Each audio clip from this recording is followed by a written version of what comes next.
Welcome back, everyone. It is season two. We are so excited to be back and to have an amazing guest on today. I hope everyone had a great new year, a great holiday. Today we have Jenna, Dr. Jenna. She is an environmental health scientist and dietitian by training, but she grew frustrated by the lack of data around harmful chemicals. Maybe you guys have heard of endocrine disruptors. I feel like they a lot in the hormone space. And she decided to do something about that. So, Jenna, welcome. Thank you so much for being here. Thank you so much, Monica and Nora, for having me. It's always nice to chat with beautiful ladies. Yeah, so fun. Do you want to maybe just share a little bit about your background and this frustration that grew for you around these chemicals? Yes, Monica, as Monica mentioned, I was trained as a dietitian and environmental health scientist. So a lot of my research have been focusing on how do we assess environmental exposures and then how does these exposures really impact our lives. And one thing to mention is, our health is determined by both genetic and environment, but genetic actually only accounts for about 30% of your disease risk. The rest of them are from your environment. One phrase we always say is, genetic loads the gun, but environment pulls the trigger. So your environment is actually really, really, really important. And what really grew me frustrated was, again, like the lack of data. So when I was doing this research, what we realized is that you and I can have the same exposure, but it will respond really differently because of our genetic. So unless we're able to measure what's internally, what's exactly happened to you, there's really hard for people to determine, okay, how does this environment really impact me? And we don't have that kind of data. We have a ton of genetic data, but if we don't have environmental data, we just don't know how does our environment interact with our genes and how does disease happen. So this was kind of my professionally, that was my frustration. And I also had a lot of frustration personally, had a lot of fertility struggle myself. And after many four actually late stage miscarriages, I was only getting the answer from the doctors like, good luck next time. It's not very satisfying, when you have done all the genetic testing, every test possible, no family history, and you just couldn't figure out what's going on. And that was really, really frustrating. And because I study the environmental exposures, I know environmental exposures have a ton of linkage to fertility struggles, fertility Mm-hmm. problems. So I was looking into, how to solve my own problem. And when I went to the doctors asking for tests such as environmental exposures, the only test available at the time was only heavy metal. And it just incredibly frustrating because I know like tests are available. I know we've been measuring this literally for decades. Wow. Not only the public don't understand like environmental exposure really impact their fertility, and then we don't even have a test to measure it, which is like really crazy. This day and age where you can test your genes left and right, which you can not do much about.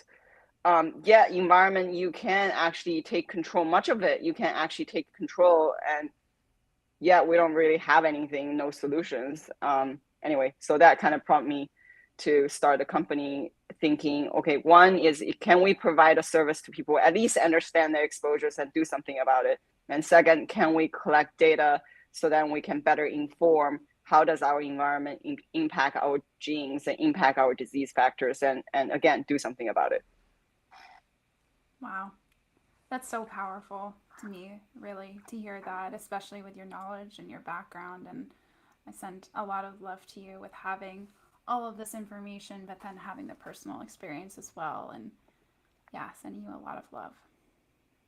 Thank you. You're muted, Monica. Couldn't hear you.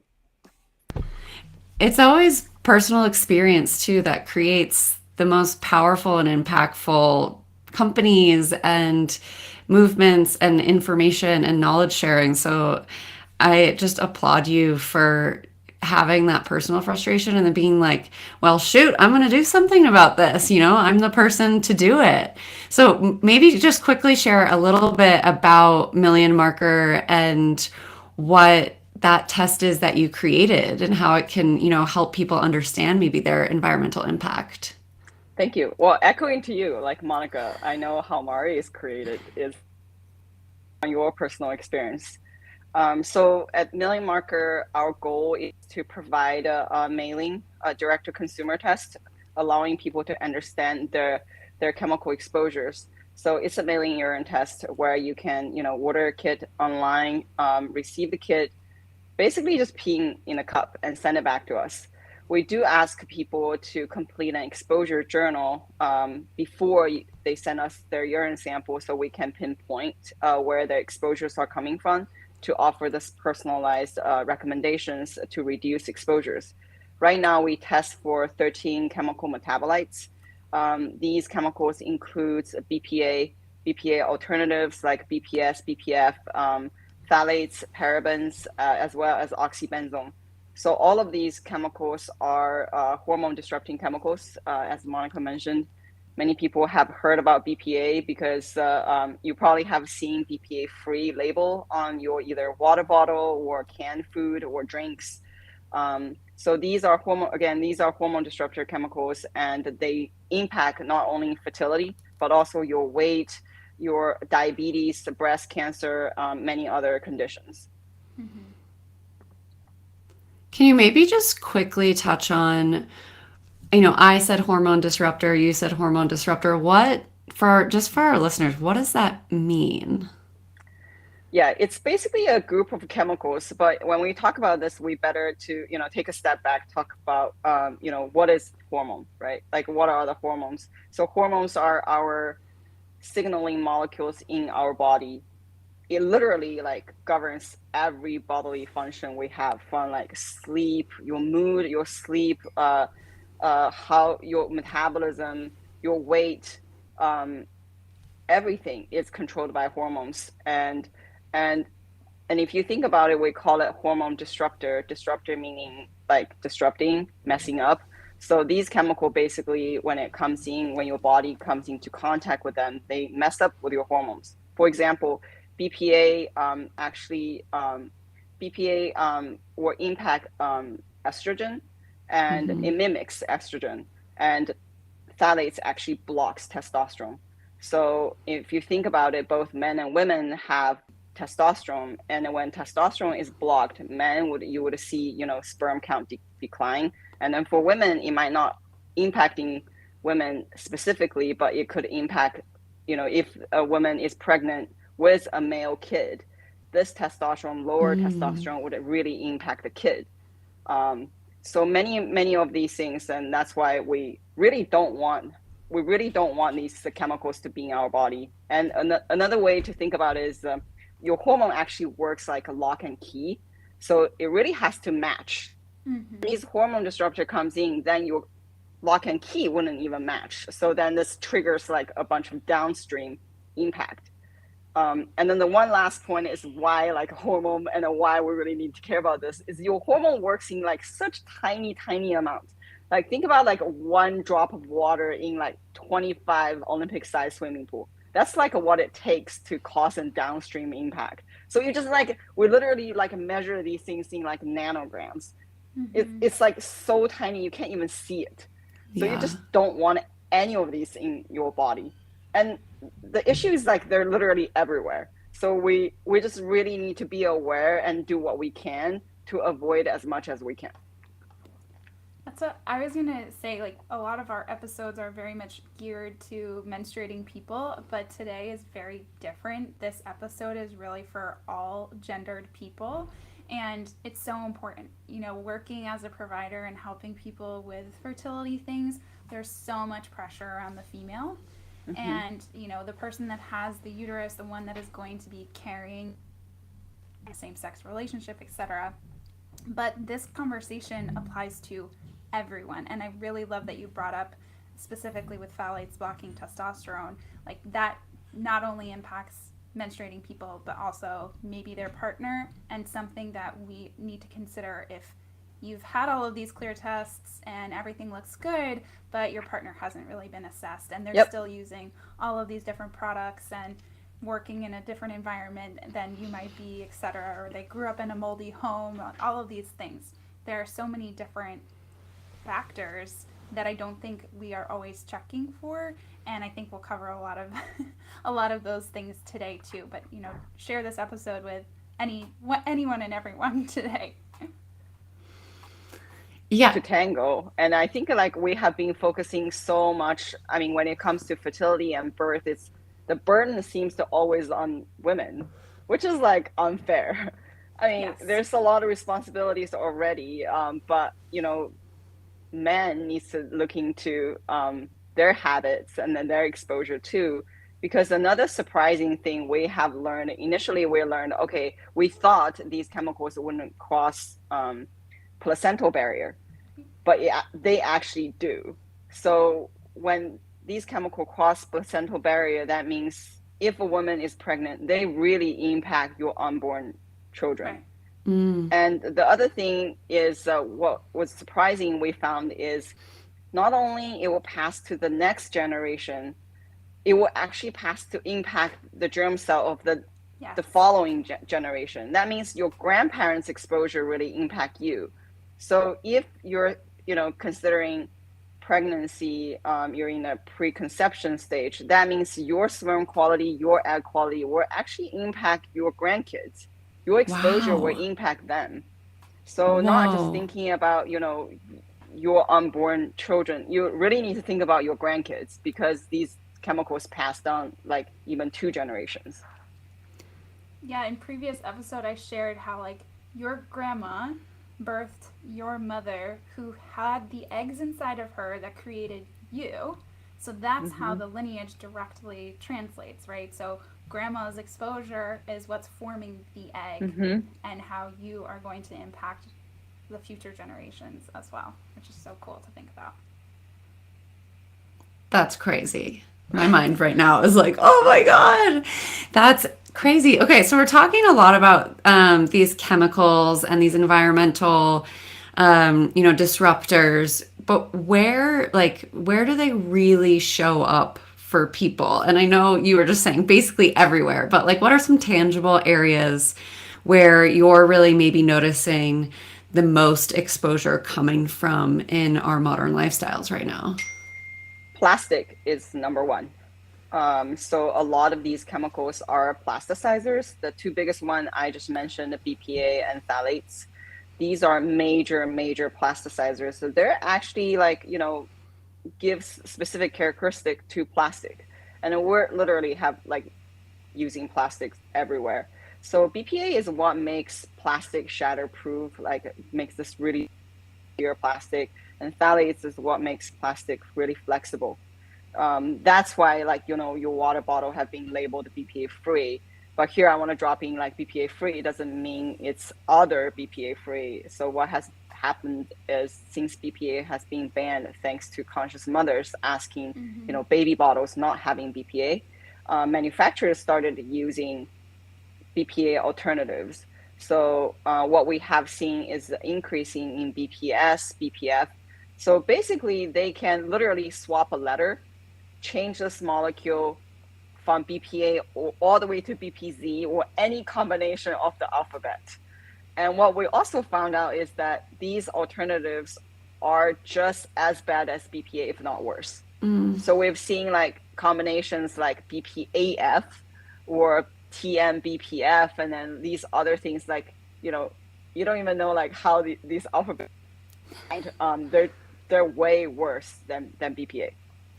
Is there a form of plastic that is okay, just that some are better than others? Where are we on plastic in general? So not all plastic are created equal. In general, I think they're all bad. We should not be using plastic. I mean, it's convenient at a time, and we have this complicated relationship with plastic. It's cheap, it's useful, and we can't really get rid of it altogether. But I think people should take actions to avoid it as much as possible. So one way to really identify what's a better plastic is look at the triangle recycling symbol on the bottle of your any plastic, either Tupperware or bottles. So they're usually labeled between 1 to 7. So 1 to 5 are generally better plastic than the rest. And 1 to 5 are the ones actually recyclable. The rest of them just stay away, especially 7 is usually other. That means like pretty much anything bad is putting number 7. So avoid that.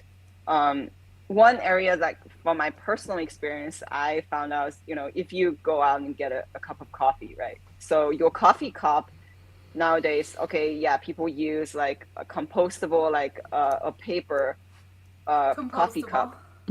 Yeah, right. That's a whole different topic, right? Compostable. I put it in air quotes because they'll say like commercially compostable, but they're not. Like exactly. I digress. So bring your own mug always if you can. But I know COVID literally have sent us back like 2 decades ago. Like, like we're not using any of these things anymore. But what really worries me is the lid of your coffee cup. So if you look at some of the symbols on the coffee cup, like I started paying attention to things, no coffee shop will sell me a coffee using my own mug. And initially I was like drinking fun, thinking about, okay, the cup is okay. And then I took a look at the lid. So many of the lid I have seen is labeled number 7. And if you think about it, like you literally have this like hot liquid going through that mouthpiece, and then you keep drinking it. And another thing we learned is that heat will actually increases the release of chemicals in plastic. That's why we tell people never ever microwave plastic.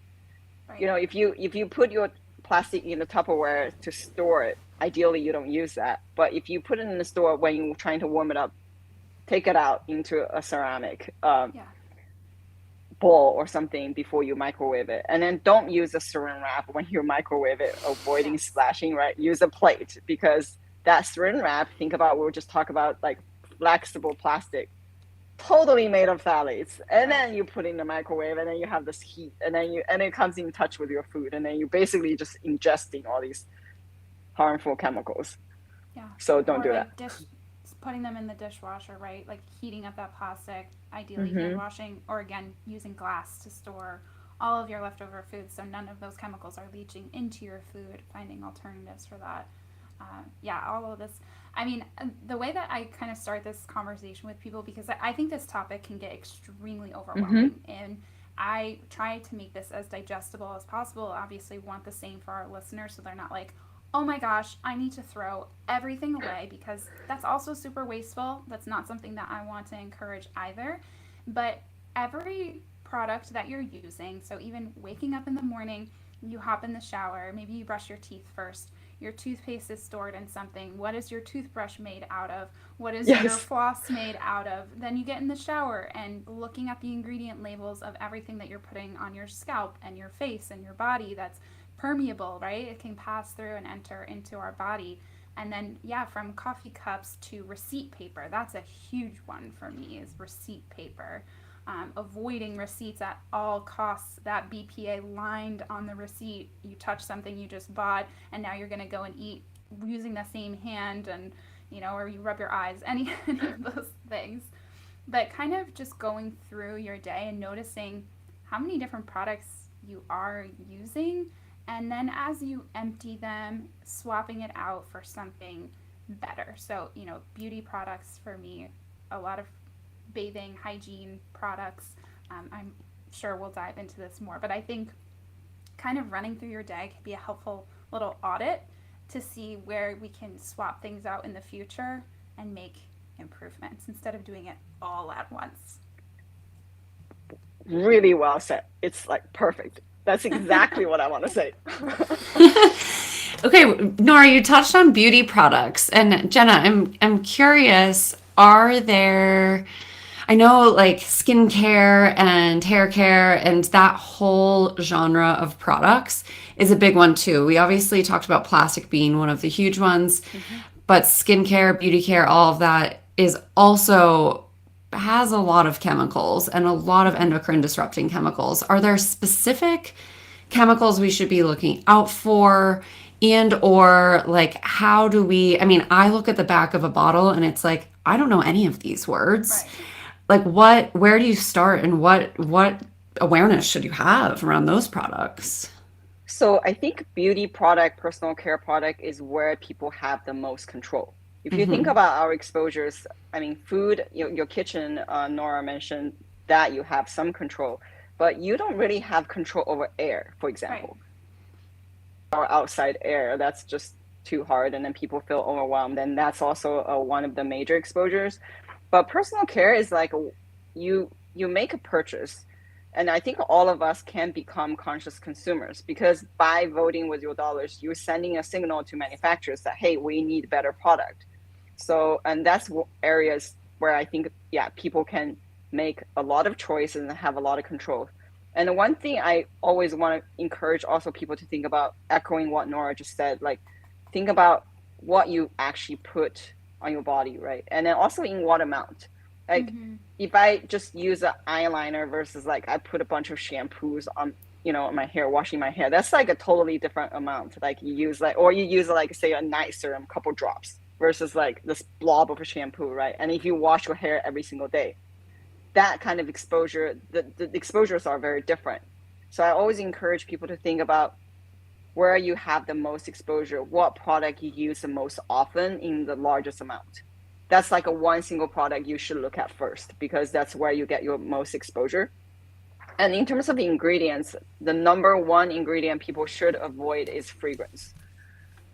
Absolutely number one. So fragrance is Mm-hmm. actually made of more than like, it could be made of more than 3,000 chemicals. And then fragrances usually manufacturers would or brands would never disclose what their fragrance is made Mm. of.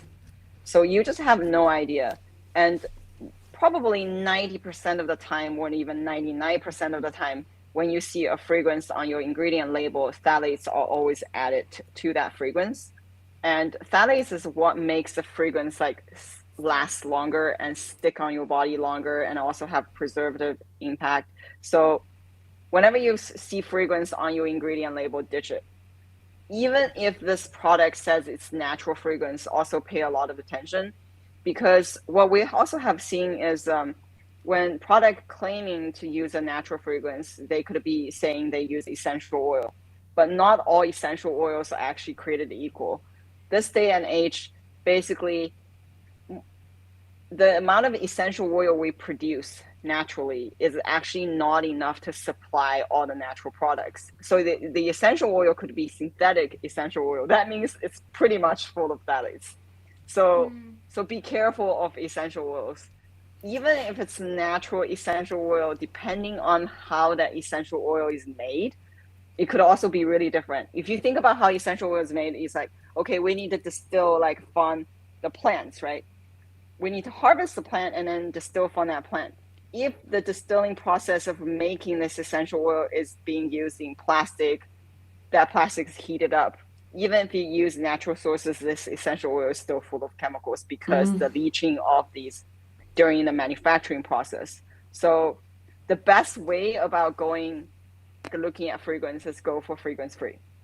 That's the Mm. safest. That's the safest option. And also, don't be fooled by unscented. This word unscented. Mm. Many people think unscented is like fragrance free, but it's not. Unscented is actually a scent. It's actually being fragrance is being Damn. added to unscented. So always Oh, go for wow. fragrance free. That's a new Interesting. one for me. Yeah. Are there any, I mean, do you use essential oils in your life at all? Are there any brands that like are actually doing it well? I have not used any essential oils. I think we need more testing to actually physically test the product and also not just testing whatever manufacturer brands give it to you. We really need to test the end consumer product. Hmm. Another thing we didn't really talk about is packaging. Mm-hmm. So many brands, I think many brands started using, glass packaging, say aluminum packaging, more sustainable packaging, but there are still many, many brands that use plastic packaging. And again, if you think about it, if a product, even if you use good ingredients, if you put in a bad packaging, potential leaching, and then think about how your product travels from manufacturing facility to stores, and then they might, It gets hot. during the transportation processes, they might be sitting in a pallet, like outside, baked in that sun, and think about anything could be leaching into the product, right? So I think if we're able to test the end consumer product and then offering insights, so okay, what's actually in the product, that will be a much safer way. But before we do that, looking at ingredient labels and then choosing a better packaging and also avoiding fragrance, that's really, really important. The first product swap I made was deodorant. Going from antiperspirant, which I used probably for 10 years. Same. We're meant to sweat, by the way. Like, that's a good thing. So definitely effed myself there for a very, very long time. But not only just the antiperspirant chemicals that they're using to actually block that healthy process, but aluminum, fragrance, and the location. Your skin in your armpit is much thinner than other areas of your body, and there are a ton of lymph nodes that end in your Pores armpit. too. Yep. Right. So for me, that's like the number one place that I like to start for people. And hearing that like unscented does not mean fragrance free, I think that's a really, really good reminder. So I'm curious, is there even a brand or a homemade concoction, something that you recommend for deodorant? So there are many brands now making good deodorant. We actually curated a whole list on our website just so people don't have to do their homework. So if you go to our website, we have an approved product page that we curated a bunch of product there, so you don't have to do your own homework. And also back to what Monica asked, like how do you even start from looking at your ingredients besides fragrance?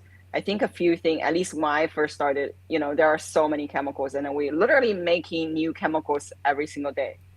There are like over 80,000 chemicals in use today. We literally only have like less than 1% with sufficient safety data. So a lot of them, we don't even know what they are doing to our bodies. So one other rule to think about is if you can choose a product with the least amount of ingredients, with a shorter ingredient list, that's generally better. That's one. And the second is when I first started, again, so many chemical names, you don't know everything. Other than like sorting out fragrance, other things I look for is these cap letters. I think those are really easy to recognize. So you could see PPG or PEG, EDTA, like these cap letters. So these cap letters are usually petroleum-based ingredients, and then they usually specified in cap letters. And I would avoid anything with a ton of cap letters. So whenever a product is using petroleum-based ingredients, they would have a much higher chance of cross-contamination and also impurities of potential carcinogenic chemicals and other harmful stuff. So avoid these cap letters. Besides these cap letters, other hormone disruptors that we test, like things to look for is like, for example, paraben. Paraben is another hormone disruptor. It has a similar impact as BPA and phthalates. It's usually used as a preservative in personal care products. And also not all parabens are created equal. Sometimes a product will just label parabens. Sometimes it will actually specify what type of parabens a product is using. We have 4 different parabens, like they're labeled like methyl, ethyl, propyl, and butyl. These are signaling like how long the paraben chain is. But methyl is way less toxic than butyl. So if you see a propyl or butyl paraben, okay, ditch that immediately because those are super, super toxic. And I think some products are still using it. But California just passed, last year passed the California Cosmetic Act of 2023. And then in that act, propyl and butyl paraben has been banned. Wow. But manufacturers don't have to adhere to this policy until 2025. So, if you actually see like propyl, butyl parabens in your product, ditch that because it's very toxic. And also like paraben is another place that it's a bit tricky. So what we have seen, many of clean beauty product, people have phased out paraben, but not for over-the-counter medicinal creams and ornament. Hmm. That's one area that we haven't seen. Like, if you use like some people use hydrocortisone cream for their eczema or for their rash. That's like a place that consistently we have seen parabens in these creams and ornament. So if you absolutely have to use it, just use it sparingly. Try not to use it every day. And if you have, two creams side by side, one is using, if they both have paraben, one's using methyl, one's using, say, propyl-butyl, pick the methyl one and don't pick the propyl-butyl one because they're less toxic. I feel like I'm back in organic chemistry and I'm Yeah. learning out. Yeah, and so I just wanted to clarify too, when you were talking about cap letters, you just mean like capitalized letters Yeah, capital letters. in the ingredients list. So like Yes. anything that's capitalized, you're like, that's a no-no. Yes. Wow. Another thing also to pay attention is, so ingredient labels they're listed in descending order by weight. So if this cap letter shows up way like in the beginning of your product, then that's a lot worse than, say, showing like at the end of the ingredient label. Mm-hmm. So that just means the amount of it. So if fragrance is showing up as the third ingredient on your ingredient label, okay, yeah, please ditch that because it's like a ton. Yeah. Gosh, I remember this from the last time that we talked, Jenna, but I'm just like, it is not escapable, like the amount of toxins that are in our lives. Even just thinking like, oh yeah, okay, my shampoo's in a plastic bottle, like the yogurt I bought and eat is in a plastic container, like, like everything. And my mind all the time is just like, it's so blown by the fact that yeah, we vote with our dollars, people. Like, try to buy the right thing, I guess. I think we really need to stick it to some of these companies. And the only way we're going to do that is to, like, stop buying from them. Yeah, I think we definitely don't want people to be overwhelmed. Like Nora said, we want people to make one simple step, like one step at a time. And, if you want to halt everything, throw everything out, it's going to cost you money, right? And we also don't want people to hurt their like wallet, because if that happens, then people are just not going to make any changes. And the encouraging thing is a lot of these chemicals, that means they actually clear out of your body within 48 hours if you stop stop your body. So your body actually have a natural detox pathway to clear them out. That means, if you already have these products at home, if you don't want to throw them away, sure, like finish using them. But next time when you buy a product, like buy a better product. Like, but I would still caution people, if you use that shampoo every single day in that large amount, yeah, I would throw it out. Yeah. But for like a small amount, like a face serum, okay, sure. Like next time you buy a better one. Yeah. The thing is accessibility. For some consumers where they can't afford certain things, I really like to call out that sometimes if you having canned tuna fish is the only way that you are able to afford getting good quality protein, things like that. I really like to take this into consideration too, because we do have these innate abilities and ways that our body can filter out a lot of toxins, and we can do things to support them too. And I think that would be a helpful thing for us to highlight in ways that we can support our system in doing this natural process. You don't need a green juice or a powder or anything fancy. Like, our body has kidneys and liver and lungs and skin, and we go to the bathroom to do all of these things naturally. But from an accessibility standpoint, I think that this is an important thing to call out, that it doesn't always have to be a more expensive item. There are a lot of like DIY things that you can do at home, making your own cleaning based solutions or making some laundry swaps that are cost effective. Like using a dryer ball will help to decrease the amount of time that your clothes are in the dryer or just hanging them to dry, but that's also going to reduce if you're using anything fragrance in the laundry, etc. But cleaning solutions, I think, are another pretty big one, where you can make a swap once or make these homemade concoctions and be just as effective, and it does not have to cost you hundreds and hundreds of dollars over time. Oh, absolutely. Nora, I think you're making, several great points. One is your detox pathway, how your body detox these things. It's much related to your lifestyle. Like in your nutrition, it's huge. Like for example, how much antioxidant you consume, right? Like fresh fruit and veggie, Yes. colorful stuff. Fiber. Like that really helps to help you. That's number one. And the second is on like DIY stuff, like home cleaning, for example, home cleaning product like baking soda and vinegar. Okay. That's way more effective, and then that doesn't really involve, and it's cheap, right? It doesn't Yeah. involve like using a bunch of like toxic chemicals, and it could be very accessible. And then lastly is, I think, accessibility. Price point is really really important for people, right?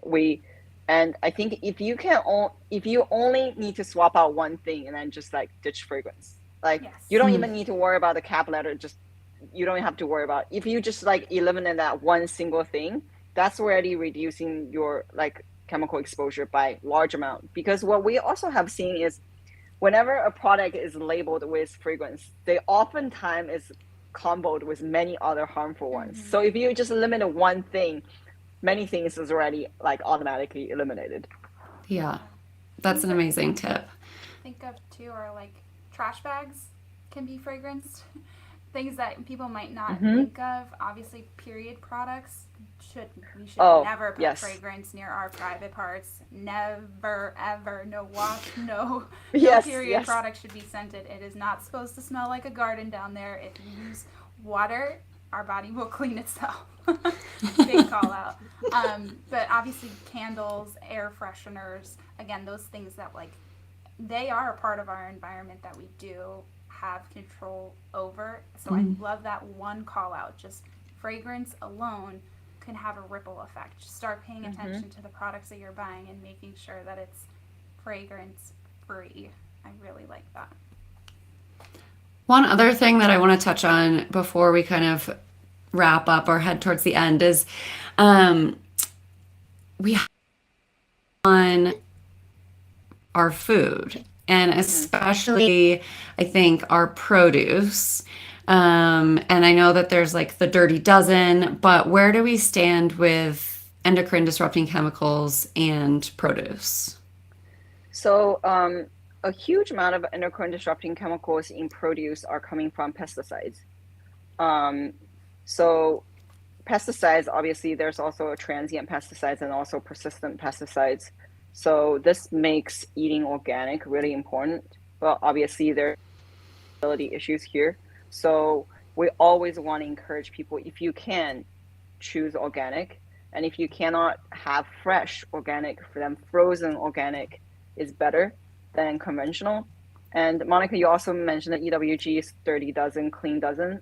I think those are really good resources. And even if you don't look at dirty dozen or a clean dozen, I mean, if you think about it, pesticides is applied to the outside of a fruit or veggie, right? If anything that you can peel it. That's generally better to, if you have to choose something inorganic, if you can peel it off, then you reduce that exposure a bit. But if you think about salads, right, like kale, spinach, those are the heaviest contaminated produce, and especially you're eating it raw. So for those, always choose organic. Or berries, again, like there's no peel, right? Like if you're eating like inorganic, you're literally just eating a chemical bomb, like, and that's not going to help. Another thing to really pay attention why we want to choose organic is, besides these, another really heavily used pesticide is glyphosate. So people might have heard about like Roundup. They have heard about, there's some lawsuits going on with glyphosate. Glyphosate is a really interesting one because it's so damaging. It basically laid out like every single good nutrients, not just like the property of the food, but all the nutrients that you think about, like that's good in your produce, it chelates it out. So even if you're eating fruits and veggies, you're not really getting the nutrients because this pesticide has been used. So again, always choose organic if you can. Yeah, I think that for the that's listener, like that chelate means it's like binding to it, making it like we're not able to absorb it, right? And you mentioned EWG. Would you say that that is a resource that you recommend for people like checking their even like body products, all of that? Like, do you recommend that as a resource for people? I think it's a great starting resource for people. Having EWG's resource is better than not having. Looking Hmm. at your ingredient, really read your ingredient label is better than not reading it. But I would also have take it with a grain of thoughts because it's really hard to keep up with industry information, like having a really updated list all the time. Yeah. So what we have found out is that not all resources on EWG is all fully updated. And also when it comes to newer chemicals that's being used, when there's a data gap, you can see on the rating, it's always rated as no risk, like a 1 versus Mm, like, so I would pay attention on that because if we don't have data, if we have data gap, that doesn't mean it's safe. Right. So take that into consideration. And I mean, it's hard. Even as scientists, we don't really know like what's going on, right? So in that case, I would choose a product with less ingredient listed than like have a bunch of ingredient listed that maybe you can't even find that chemical on these lists.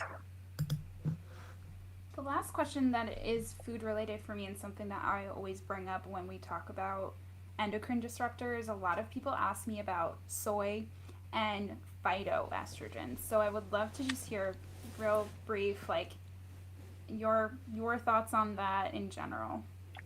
Yeah, this is a really interesting question. I have been thinking about this for a long time.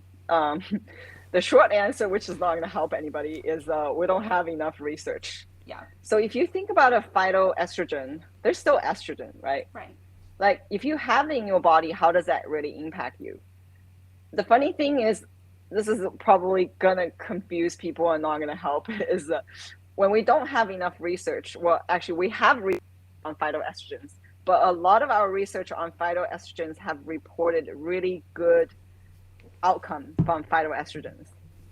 But if you think about it, if they're estrogens and then you have these hormone disrupting chemicals, they're kind of like mimicking estrogens, right? Mm-hmm. So how does your phytoestrogens really work? Like how does they that you have this mixture of chemicals?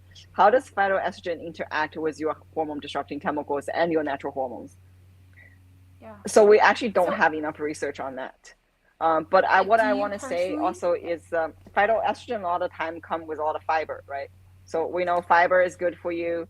So sorry, can't really answer that question. Um, but based on the current research, pack of phytoestrogen. And then Do when it you comes to soy, personally eat soy, and I soy? Yeah, I was gonna ask.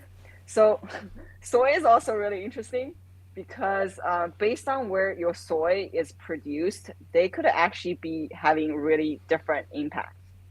And again, this is also science keeps on changing. So we don't really have a solid conclusion in terms of okay, should you be consider eating soy or should you not? But minimally, I think organic is good and non-GMO is good hmm. when it comes to Yeah. soy. Yeah. Interesting. Super I interesting. personally incorporate soy, and I think especially for a lot of my clients that are plant based or Hmm.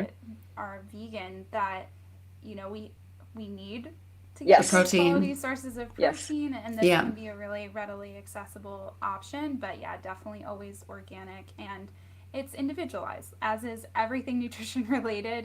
If you absolutely. are having crazy estrogen symptoms, if you're going through menopause, then or if you have genetic predisposition for things like breast cancer, that's when I'm very very very cautious about soy intake for people Yeah. especially. I definitely have started to lean away from my mom had breast cancer. And so, like, as soon as, I made that connection, I was just like, I don't know, soy's not even a question for me. It's just not something I'm going Hmm. to play with. Okay, one more thing that I want to talk about real quick, since that we are, focused on menstruation so often around here. products and the chemicals that can come along with those. I mean, for how many years were we all using Mm-hmm. Tampax and Playtex, and apparently there's chemicals in those. So can we talk about that a little bit? So feminine hygiene product, that's also including not just hygiene, that's also including lubricants that people use. Yes, hugely contaminated with these chemicals.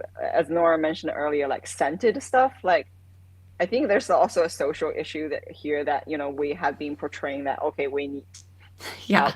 under there smell good, but no, like it's also super porous there. And then if you think about it, Yes. it's like very moist and very porous and it has temperature, right? Like Yes.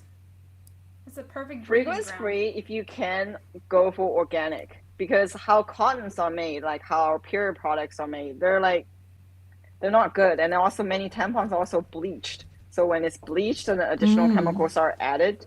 So when it comes to period product, okay, I think choose organic. If you use a tampon, choose an organic tampon if you can. And if you use pads, again, now there are like reusable pads, organic cotton reusable pads. Yes, it requires a bit of washing, but I think it's worth it. And also, you're reducing a lot of plastic. Uh, Period product is another thing that's super contaminating to the environment. They all goes into landfill, and there Yeah. are a ton. Your pads is lined with plastic, right? So if you can use organic cotton pads, that's great. Use organic cotton tampon, that's great. And now we also have these silicone cups. So those are also reusable. That's really good. Just make sure your silicone cup is a medical grade, food grade, or platinum based silicone because not all silicones are created equal. So when the silicone is not medical or food or platinum based silicone, they could have different fillers in the silicone and that could have different contaminants, including heavy metals or any of these plasticizer chemicals. Oh, that's good to know. I need to go look at mine. Yeah, but I think there's a trend people started switching. So yes, feminine hygiene product is very, very, very important. Yeah, agreed for sure. I mean, just to think about, like, it's not even something we're putting on our skin. A tampon goes Hmm. inside of us. Like, it's very vulnerable to absorbing. That's what it's meant there Yes. for, like to absorb. So that's just, yeah, crazy to think about. And I think the cultural thing around the scent is, yeah, that needs to be, I don't even, there should not be scented products going inside our bodies.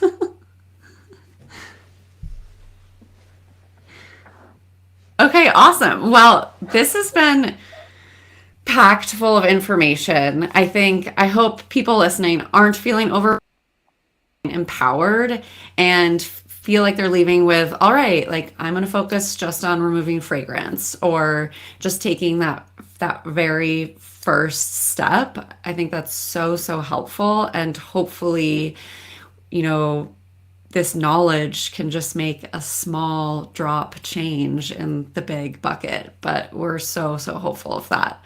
We want to do a quick lightning round that we do with all of our guests. So, Jenna, are you feeling ready for this? Let's do it. Awesome. Nora, you want to go ahead? Yes, I would love to hear what is your favorite meal to cook? My favorite meal, anything with soup. I Mm, love making soup. Hydration is important, and then when I make soup, I always put a lot of veggies, and it's very soothing. It's like calming. And also, if you're thinking about, I mean, I'm a foodie. I love to eat, and it's like hard for me to control the amount of food I eat. So whenever I have soup first, that kind of fill up my stomach a little bit, so I don't eat like Yeah. too much. So yeah, I always love soup. I think you're in good company with other foodies here. We love food, so amazing. What is your period product of choice? I have two. So I have been using real pads, Mhm. organic cotton pads. So those have been pretty useful for me. I have both panty liners as well as the night ones and regular ones. I have a bunch of them. I wash them. I also have a silicone cup. I bought it from this brand called Flex. Cool. Um, What's really interesting is that they also makes a disc, Mm-hmm. and Hmm. that disc makes it safe or easy to have period sex, which is Love kind of that. good. And now they recently have a reusable disc now. They used to be disposable one. Now they have reusable one as well as silicone cup. Their silicone cup also have this little pull tag, which makes inserting and pulling out a lot easier. So these are the two like so far are my favorite. And if I'm traveling, which makes it washing the pads harder, I do use a tampon, and I think the brand I use is Natural Care. Hmm. They do make an organic cotton tampon. So these are the three things are my favorites. I think they have cardboard applicators as well. Yes, yes, So yeah, it's less plastic into the environment as well, which is really nice. yep. What is your favorite way to de-stress? My favorite way to de-stress is soaking in a hot tub. Oh, I love spas. I love soaking. If I don't do the whole body, I always soak my feet. Mm. It helps with sleep. It's also like I think it's an ancient Chinese tradition too that if you soak your feet, if your feet are warm, then you always sleep better. Yeah. And you can put some herbs in your soaking water too. Like ginger is one to I think in traditional Chinese medicine kind of releases like wetness. So you can put Mm. a couple pieces of ginger in your soaking water or your soaking tub, like Epsom salt. People have been using that. So I think have a soak that always like relax me. I love That that. makes Yeah, I was gonna say about simmer pots to make your home smell good as a swap to candles. Just thinking about the ginger in the yeah. foot bath made me think of that. But I love that as an alternative to a candle or even essential oils is cutting up some herbs, some citrus, some cinnamon, or cardamom cloves, and just putting it on a pot on your stove and letting it simmer, and it makes your home fragrant and smells clean without having any of those chemicals and things. I Totally always do standard. that around the holidays, but with like orange and cloves and then Yeah, like sprigs from the Christmas tree. Like, and love. it's so, I mean, Christmas is over, but that is just like so good in the winter. I was gonna say too, like I do foot soaking sometimes for migraines. If I get a Mm-hmm. migraine, if I put my feet in warm water with Epsom salt, I feel like somehow it like draws my migraine out, which yeah, it is so relaxing. You can have Christmas every day Yeah. and have those herbs. Yeah. I I love it. That's a really good tip. Oh, actually, like one thing I want to mention about candle is besides fragrance, burning candle actually increase your indoor air pollution. Hmm. Burning candle actually creates these not chemicals, are these particulates that we call it particulate matters, the PM 2.5. That's what in air pollution. So burning candle actually creates that, and that's linked with lung cancer. So I mean, I understand burning candle is, it's very romantic, it's very relaxing, but yes, use Nora and Monica's method, simmer pots, like ditch the candles.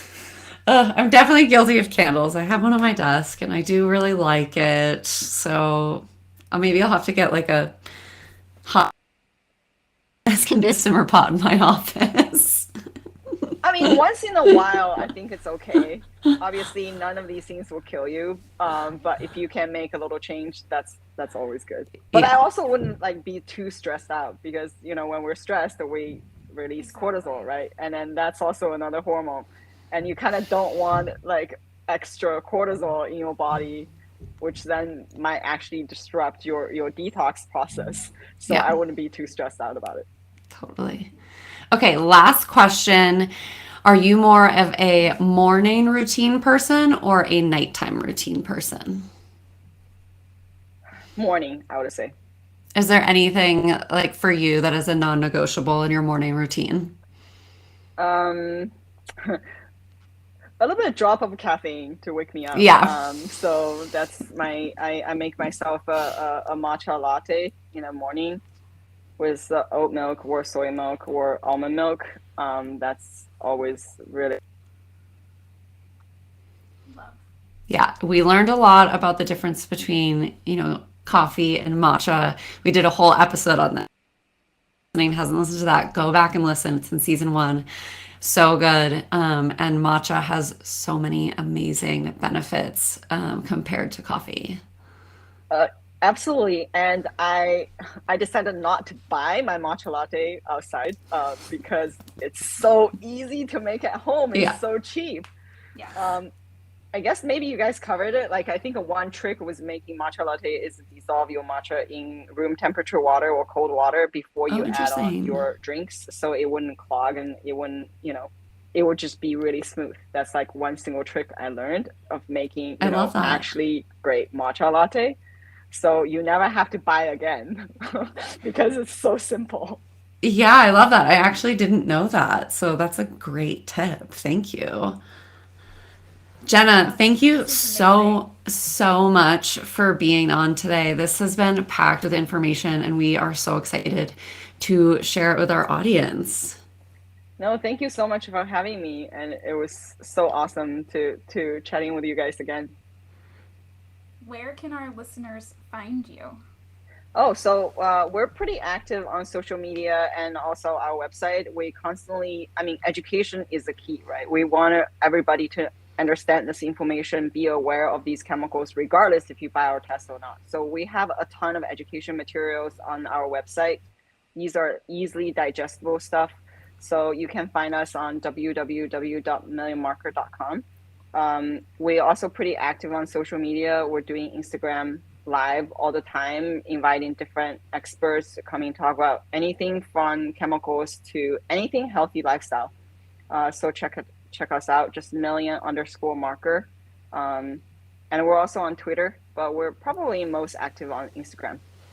Amazing. We are going to link all of this in the show notes so that everyone can go and check out what Jenna is building, how you can potentially test your own endocrine disruptors and chemicals and learn more. So, thank you, Jenna. We are so grateful for your time, and we can't wait to see all that you continue to do to bring awareness to this topic. Thank you so much for having me.